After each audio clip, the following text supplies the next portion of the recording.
Greater love has no one than this, that someone lay down his life for his friends. Today, folks, we're going to meet an American hero on this special edition of The Hot Zone. This is The Hot Zone.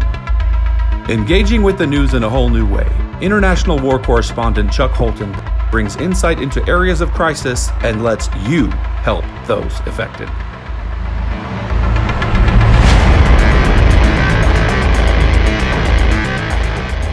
Hi, everyone. Mosul was once Iraq's second largest city, but when the operation to oust ISIS from that city began in 2015, nobody realized the Iraqi army would spend nearly a year fighting to retake the city. In that fight, the forces arrayed against ISIS, including the Peshmerga, Iraqi army, provisional military units, they all paid for every foot of ground with blood. In all, more than 1,200 friendly lives were lost, as well as more than 7,000 wounded. Estimates of the civilians who died in that battle are as high as 40,000, with tens of thousands more wounded.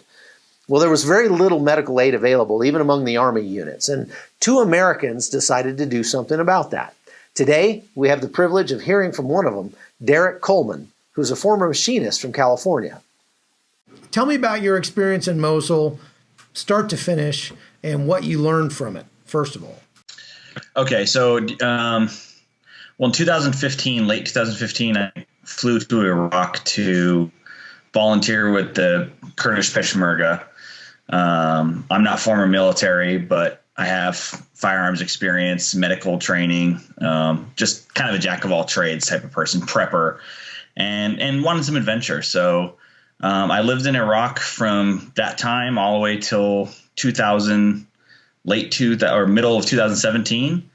And in the middle of that, the operation for Mosul happened. So myself and Pete, who you met there in Mosul, we were training Peshmerga. The war was kind of slow for a while. It was kind of static trench warfare, basically, for about 6 or 7 months.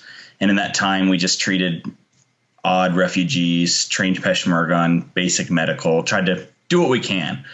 And then in October of 2016, the battle for Mosul basically started, and when we started following the Peshmerga in, treating as they got wounded, treated civilians as they liberated villages.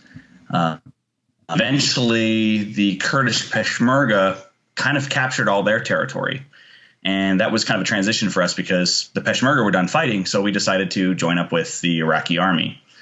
And so in late November, we followed the Iraqi army into Mosul proper, is what we were calling it, and set up casualty collection points at kind of as close as we can get to the fighting without being, in direct fire. And that was always like a learning curve, especially as the battle would ebb and flow. But we would take between 60 to 70 patients a day, sometimes more. You and Oliver North, I think, just happened upon our casualty collection point one day. All right, we're driving through the town of Gojali, which is one of the suburbs of Mosul that has just been recently taken in the last 2 or 3 days from ISIS. As a matter of fact, most of these buildings have not yet been cleared of mines and IEDs. And there are snipers over here to our left that have been taking pot shots at the Iraqi forces that are right here in this area right now. We're going to a casualty collection point where there are some wounded and some refugees that have taken shelter there. We arrived at the casualty collection point where wounded Iraqi soldiers are brought for first aid before being evacuated from the battlefield. There we found two Americans from a small NGO working as medics. They've been doing this for almost a year. Colonel North spoke to them during a rare quiet moment. I'm Pete Reed. Pete Reed from where? Bordentown, New Jersey. And how about yourself? I'm Derek Coleman from San Diego, California. We've had today with him 23 wounded civilians and 4 dead. That was before noon. Bad morning. Yeah, a lot of children too. It's been a bad week for civilians, especially children. We're 2 to 3 kilometers from the edge of ISOF lines, right, and probably less than 4 from where Dash sleeps at night.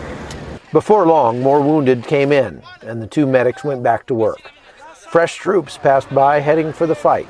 Hopefully none of them will ever need the service these brave Americans provide.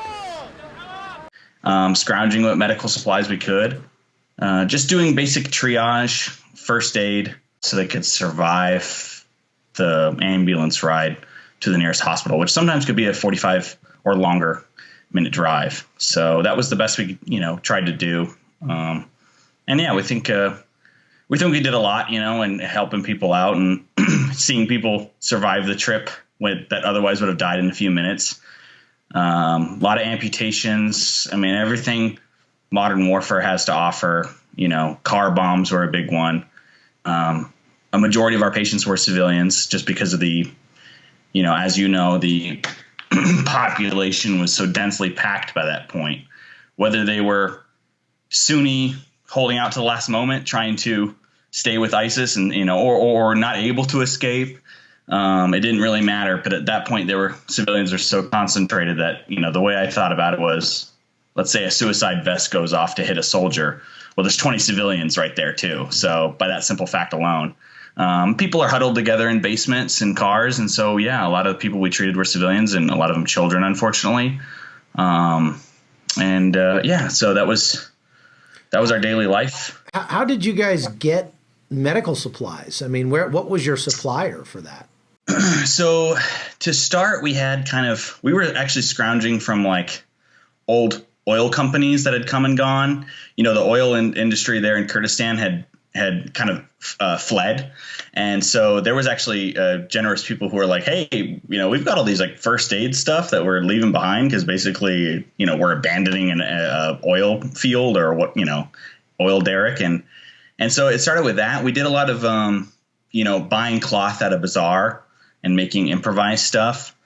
And then it just really, honestly, there was a million different ways of procuring it. We would scrounge maybe something that the U.S. Army had dropped, and we knew it would either get squandered or disappear, as it always did. Mm-hmm. So we would help ourselves to certain things like that were meant for the Peshmerga or meant for the Iraqi army. And we weren't stealing U.S. government supplies. We were just preventing them from disappearing, basically. And so, yeah, it kind of changed. As time went on, we did get more kind of support. Eventually Pete and I appeared on the news. It was kind of all at once. It was like a blitzkrieg of like CNN, MSNBC, all on the same day, it seemed like. And then we started to get donations and stuff like that. But we were always one day from running out. And so, how did you – I mean, you weren't being paid to do this, right? So how were you supporting yourselves? How were you eating and things like that? Well, speaking for myself personally, I was a machinist, and I had saved up quite a bit of money. I had a decent sized gun collection, and when I first flew out to Iraq, I basically sold everything I owned and went to Iraq with, I guess, about $10,000.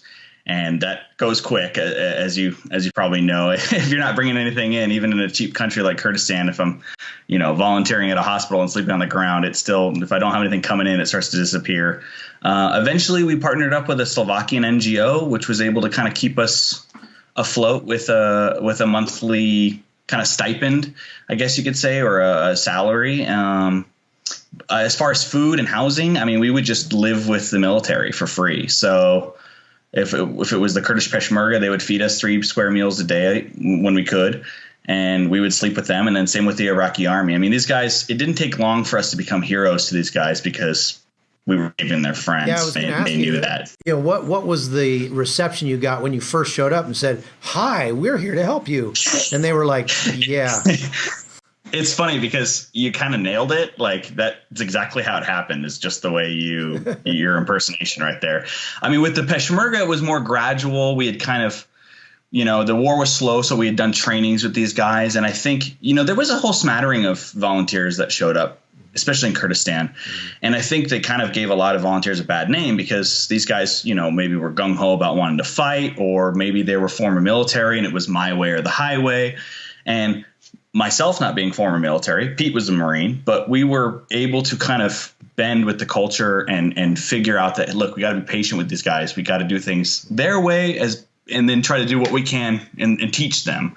So with the Peshmerga, we earned a good reputation. We lived out there 120 degrees, drinking 1 cup of water a day with them. I think we kind of earned their respect, and we were busting our asses trying to teach these guys. So with them, it was this gradual. And by the time the battle happened, it was like, oh yeah, they want us with them. With the Iraqi army, it was exactly how you said it. We drove up in pickup trucks one day, found the nearest unit that we could stop at, and found a lieutenant or a captain that spoke a little bit of English. And we said, hey, we're going to do medical for you. And they're like, okay. And, hey, we know this person, whatever. And they were very standoffish, right? And so were we. I mean, we'd heard bad things about the Iraqi army, never dealt with them before. And then I think the very first day we treated 60 to 70 patients. We started at 7 a.m, finished at midnight. And that was it. The Iraqi army was sold on us. And I mean, it happens so quick, I mean, you can spend one day with someone in combat and you're like friends for life. Yep. So that's all it took, was just that little awkward moment in the morning. And then the rest of it was history. So you treated hundreds, if not thousands of people in the time that you spent there. You saw a lot of mayhem, a lot of death and destruction. What was the hardest moment for you in the entire time? It's kind of unanimous with anybody who's done. I think what we did is dealing with the children.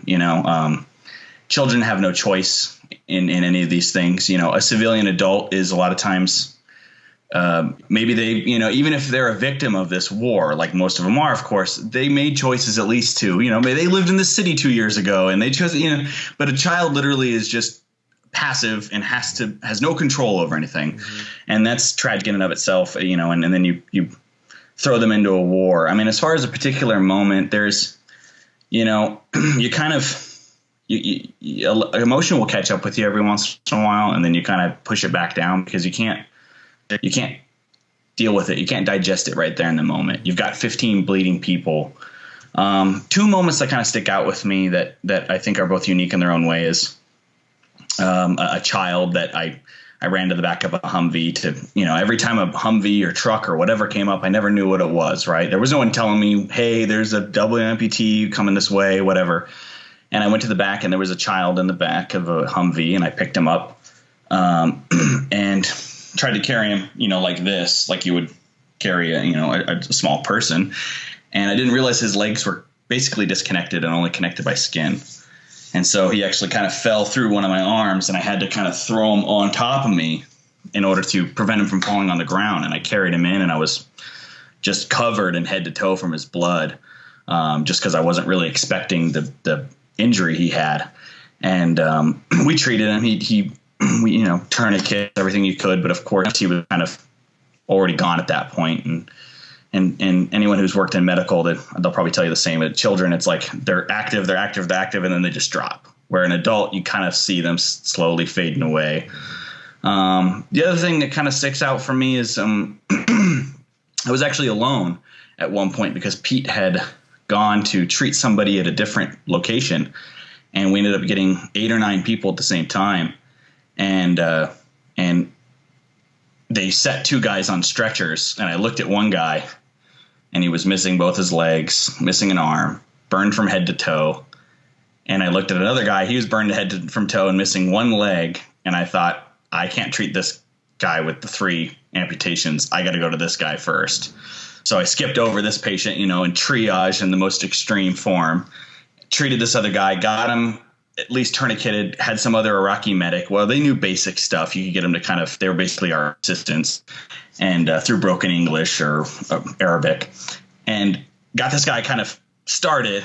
The second guy went back to the first guy and he was dead.